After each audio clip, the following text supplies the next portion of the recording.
Now look, there are a finite number of ways to pronounce most combination of letters in the English language. We know, we've received your emails on the matter numerous times over the years.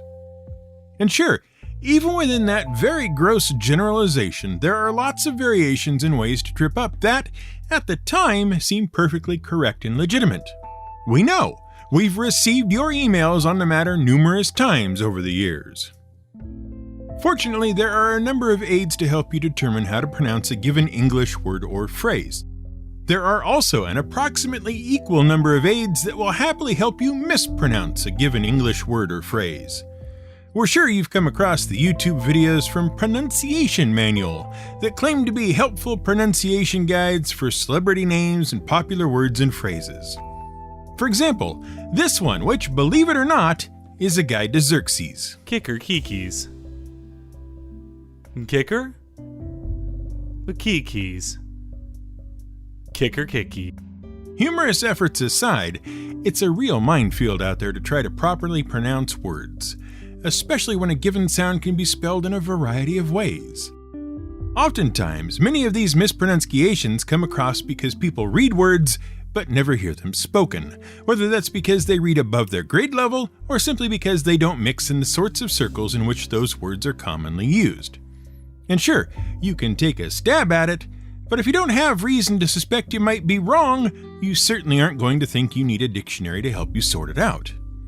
Of course, listeners of audiobooks have the opposite problem. Lots of information on how to pronounce a word, very little info on spelling. And really, that is perhaps the most annoying source of mispronunciations. Words that have just been plain old made up. Take, for example, GIF. You know, the graphically interchangeable formatting. It's not that no one knows how to say it, it's that everyone is sure they know how to say it and will fiercely defend the hill they are about to die on to make sure that everyone else in the world knows their preferred pronunciation. GIF or GIF, we don't care. We're taking Mike Rugnetta's suggestion of equally appropriate pronunciation and going with JIFE. For more on that, see our episode on the GIF. Though not really. Nothing is as annoying to us as a word that just appears in the language without any auditory hints as to how it might be spoken. Although, fair enough, that is how most words arrive at the best of times. At that point, you have to fall back on the classical rules of pronunciation, which no one actually knows. No, not even your grade school English teacher. Oh, you'll have learned a bunch of them and forgotten almost all, but mostly what you've learned is wrong. For example, there are more words that disobey the I before E except after C except words like neighbor and way rule than follow it. It's not really a rule at that point, is it? Certainly not one you should rely on. Sadly, it's pretty much the only spelling rule anyone can remember. It's weird, though, how caffeine policies result in species seizures, don't you think? Anyway, what's obviously going on here is that we are making the case for pronouncing today's word any reasonable way you want. Why are we doing that? Well, because for years and years and years, practically since the day it was introduced to the Dungeons and Dragons public in the Blackmore supplement from 1975, no one has been quite sure how to pronounce the word Sahuagin. Go ahead. You take a stab at it. We'll wait. This is GM Word of the Week, and I'm Fiddleback. So how did you do? Back in the mid-70s, just about anyone could write or call into the TSR offices and speak to someone working on D&D. And the guys at D&D, Gary and the gang, loved this sort of thing. It was practically a basket of free ideas handed off to them willingly by their adoring fan base. So when a young Stephen Marsh wrote in one day and handed Gary Gygax all the info he needed to write up the Catoblopest in the strategic review, he was thanked, given a pat on the head, and sent on his way. Well, not quite, but you can hear more about that in our Catoblopest episode. Flushed with success, Marsh wrote in again, this time with information on what he thought the elemental plane of water should be like. A classic case of nominative determinism if ever we saw one. For those of you unfamiliar with the phrase nominative determinism, it simply means that someone has a job that fits their name. The oral surgeon who removed our wisdom teeth, for instance, was Dr. Slaughter. Other examples include retired New York meteorologist Storm Field, Lieutenant Les McBurney of the Sun Prairie Fire Department, and a lawyer named, no joke, Sue Yu. The whole nominative determinism concept was put forward in 1994 by New Scientist magazine, when they noticed a number of research papers they had reported on were written by folks with strangely appropriate names. New Scientist theorized there was some subconscious causal relationship between a person's name and the work they took on. So really, nominative determinism is the name of the theory rather than the actual effect. If you really want to point out someone whose name matches their field of interest, the word you really want is aptronym. Someone whose name is apt for their occupation.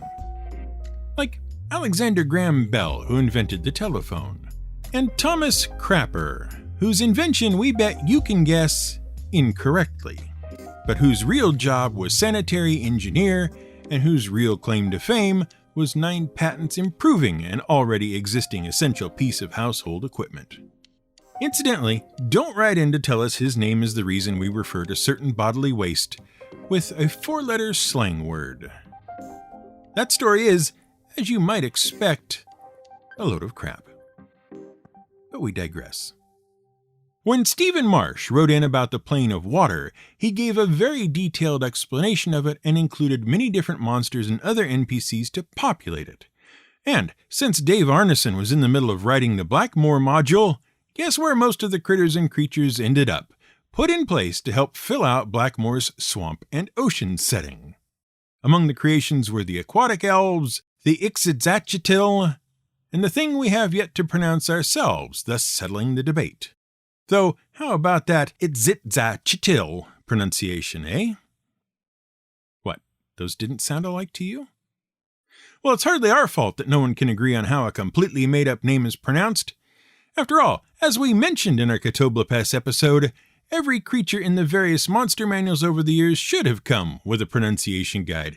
It really would have made things so much easier. Dritzt, drist, dritz. Then again, so would consistency of spelling. But that's another discussion altogether. Of course, at the time we wrote that, Wizards of the Coast hadn't yet fully rolled out the D&D Beyond website. Though we prefer hard copies of our gaming material which we can buy all at once instead of being nickel and dime to death trying to buy only electronic bits of it, we do have to admit it has 1 or 2 handy features. See, being an online repository of all things D&D, at least for the current edition, it does allow for the use of more than just the print medium to get the point across. And, wonder of wonders, one of the things they eventually included was a pronunciation guide to some of the more difficult creatures. Provided you've paid to have access to the particular book in which your source of confusion exists. But we'll come back to that. For all his hard work developing things that eventually ended up in bits and pieces in the Blackmore supplement, Marsh was paid the handsome sum of 2 exposures and a special thanks credit on the credits page for suggestions and contributions. It's probably worth noting at this stage that he would later go on to become a lawyer. We can't imagine why. Eventually, of course, he did get his shot at really messing up D&D by talking Gygax into adding good and evil to the alignment system. After that, he worked for a summer at TSR as lead writer for the Dungeons and Dragons Expert set of 1981. Now, Blackmore was all well and good. The Sahuagin got a heck of a write-up in the supplement, bigger than any other creature or NPC. Clearly, they were meant to be quite a challenge and to be an ongoing sort of problem for adventurers down through their career. Unfortunately, they had a major problem with their design, and because of it, they never quite took off as intended. See, the Sahuagin were an aquatic species, and at the time, the last place any adventurer was interested in spending any time at all was in the water. After all, too much of their equipment would rust up and weigh them down. Swimming in seized-up plate mail is very nearly the least amount of fun you can have at the table. No, back then, almost all the best adventures were had in the mazes and tunnels underground, rather than underwater. So the Sahuagin, for all their promise, were left by the wayside. When Steve Marsh was asked what inspired the creatures, he had an answer. The problem is, it isn't a very good one. According to him, the inspiration came from an old Justice League of America animated TV show, which he then mixed with a bit of Aztec lore and some speculation about evolved sharks. And we're okay with the Aztec thing. And the shark thing, fair enough. But that animated Justice League of America TV show? That bugs us. For one thing, everyone assumes he meant the Super Friends and lets it go at that. But we don't recall any episode of the Super Friends that had that sort of thing in it. Not a one. Everyone is wrong.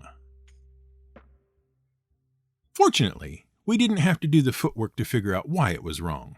Nope, that glory goes to the Retroist website, which did what we were about to do, and for the same reasons. We knew the timeline was all wibbly-wobbly, and were about to dig in and pull it apart when we found Retroist and saved ourselves some effort. Let us explain. Super Friends was an animated series that ran on ABC off and on from 1973 to 1985. It changed narrative style, official title, premise, and frankly, quality quite a bit over its run. The show featured Superman, Batman and Robin, Wonder Woman, Aquaman, and because for some reason that wasn't enough to engage kids in the cartoon, a trio of sidekicks, we guess. Wendy, Marvin, and Wonder Dog. Though, if they were sidekicks, what was Robin? Wendy, Marvin, and the dog had no superpowers whatsoever, but insisted on running around in capes and getting in the way anyway. Now, some of you are going to start jumping up and down right away and insisting we've got it all wrong. It was Zan, Jaina, and Gleek, and one of them could do water things and the other could do animal things, and the monkey was named Gleek for some reason, which really didn't catch on until high school as a name for some sort of weird spitting thing. But you're wrong. Zan and Jaina and Gleek were not in the Super Friends. See, the Super Friends with Wendy and Marvin and Wonder Dog ran from 1973 to 1974 originally. And then everything was canceled with only 16 episodes in the can. And those episodes were repeated over and over until August of 1974 when it finally went off the air. But then the $6 Million Man and Wonder Woman live action shows hit the TV, and all of a sudden ABC wanted some more of that superhero action because it was all the rage again. So back came the Super Friends in 1976 with those same 16 episodes, while in the background, ABC and Filmation were busy making a relaunch series called the all-new Super Friends Hour. That's where, for a further 15 episodes in 1977 and 1978, Zan and Jaina and Gleek came from. Wendy, Marvin, and the dog were gone, never to return. And then there was the Challenge of the Super Friends with Legion of Doom, Black Vulcan, Apache Chief Samurai, and Hawkman, followed by the World's Greatest Super Friends, which mixed and matched previous episodes of All New and Challenge. Then Super Friends, where they forgot how word spacing works and suddenly the Super Friends could only go for 7 minutes before needing to recharge their sun batteries, and all the episodes look so very tired and familiar that it's not even worth talking about the rest of the variations on the theme, and besides, we were in junior high school by then, and who watches cartoons for little kids anyway? Where were we? Oh yeah, timing, right. Blackmore came out in 1975, right? Which means the only Super Friends available at the time was that first 16-episode run. Which means it's easy to check which episode provided the inspiration for Marsh's new creatures. Probably it was an Aquaman episode, given that these usually all happened at sea. Though it was the lack of much for Aquaman to do in the various versions of Super Friends that led to the Aquaman is useless set of memes. Generally, in any given Super Friends iteration, he got about one episode that was specifically geared to he and his fish-based powers. So, like we were going to do, Retroist went to check which episode it was that gave us the difficult-to-pronounce correctly Blackmore NPCs. And what they found was exactly what we suspected they would find, what we suspected we would find if we went to look. because we had no memory of anything even remotely similar in any Super Friends episode we had ever seen. And that's exactly what Retroist found when they checked. Nothing. No episode even hints at such creatures. There was no old animated Justice League of America cartoon. Steve Marsh lied. Except, Steve Marsh is a lawyer still, as far as we know. So, Steve Marsh absolutely positively did not lie in any way, shape, or form, and it would be irresponsible of us or anyone else to make that claim, and thereby damage his reputation and standing within the community of not only lawyers, but more importantly, gamers. No, Steve Marsh did not lie, he was merely mistaken. Because Retroist was able to find the actual source. We'll let Retroist explain what they found. I went back to the original Aquaman animated series, which ran from September 1967 to June 1970. In the second episode of the series, The Rampaging Reptile Men, we meet some, rampaging reptile men. They don't look exactly like the creatures we would become familiar with, but they are evil and intelligent water-dwelling creatures. I could easily see Marsh confusing the various DC Heroes TV shows, so perhaps these are the creatures that would inspire his Devil Men of the Deep. The only thing we'll add to that is that the Aquaman show was a repackaging of the 1967 animated series The Superman Aquaman Hour of Adventure, which no doubt added to Marsh's confusion. There. Solved at last. The true story of the origins of this... No. Wait, we have one last point to make. One which might, from a certain point of view, help provide a definitive explanation of what inspired these creatures. But we have to bounce around in time a bit to do it, although once we get where we're going, that'll probably make all the sense in the world. In 1996, for the advanced Dungeons and Dragons 2nd Edition game, TSR embarked on a series of books called Monstrous Arcana. Each source book in the series was meant to show, in great detail, everything there was to know about some of the most popular monsters in the game. Along with these source books, there were to be 3 adventures available to help DMs and players explore the various aspects of the monster in question. Sadly, though, TSR was in its last throes as a viable company. The next year, Wizards of the Coast would step in and buy the company up, end many ongoing projects, and just a few years later launch 3rd edition. As a result, only 3 volumes of Monstrous Arcana were ever released.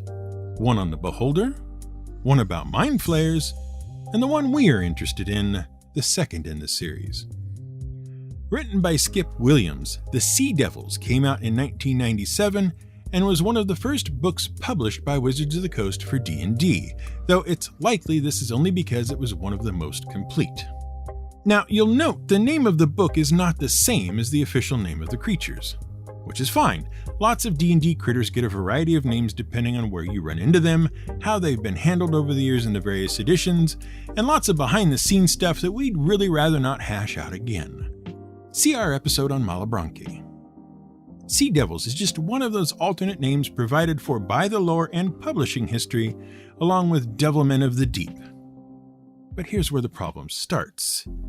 See, there's one more thing Marsh has said about the NPCs he created, and that is that he got the name for them from the name of a Spanish historian on the back of the Christ in the Americas pamphlet as provided by the Church of Jesus Christ of Latter-day Saints. Well, that pamphlet came out in the early 70s, and it has been rendered available online, so we went looking, hoping to find a pronunciation hint in the actual inspiration. And you'll never guess what we found. That's right. Nothing. It's not there. Again, Steve Marsh is a lawyer, so we'd never accuse him of lying. Probably he's just mistaken again. Because you see, we think we might know where he actually got it from.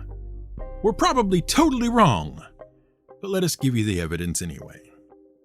In the 70s, in America, the Public Broadcasting Service, PBS, was affiliated with a number of small public TV stations all over the country.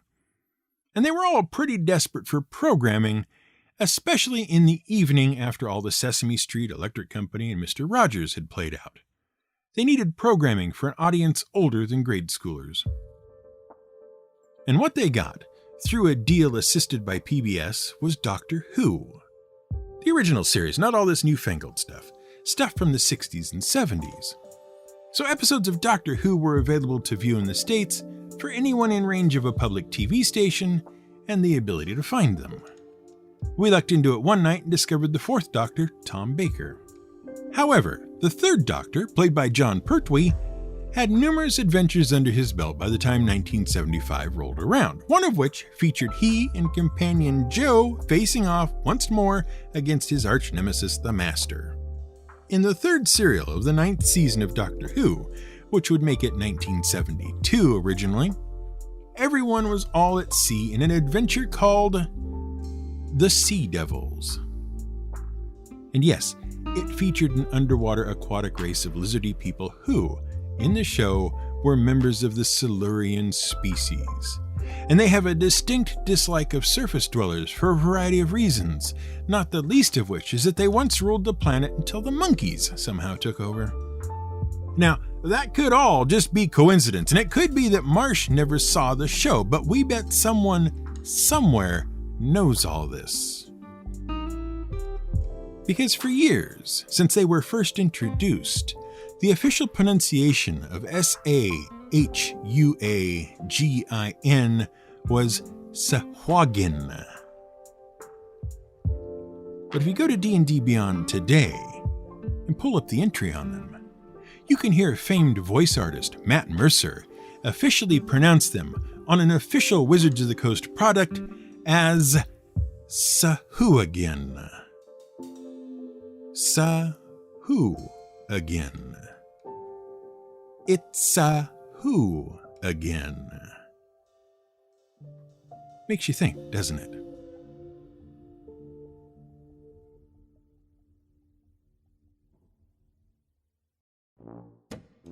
Thank you very kindly for listening to this episode. We appreciate every moment you spent with it.